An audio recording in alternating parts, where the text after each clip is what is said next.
বাতাসি মাছ ভুনা। এই মাছটার সঠিক নাম আমি বলতে পারি না। আসসালামু আলাইকুম নেককার ভাই বোনেরা,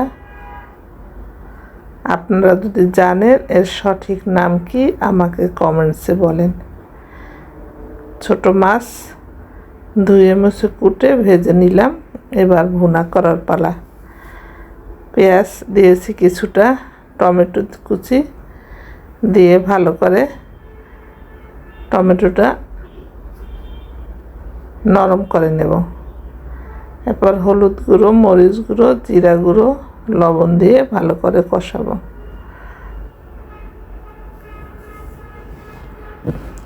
কিছুটা পানি দিয়েছি আর একটু লবণও দিয়েছি। এবার মাছগুলি দিয়ে ভালোভাবে নাড়াচাড়া করে আর একটু পানি দিলাম মাছটা ভালোভাবে সেদ্ধ হওয়ার জন্য। ধনেপাতা দিয়ে নামিয়ে ফেলবো। হয়ে গেল বাতাসি মাছ ভুনা।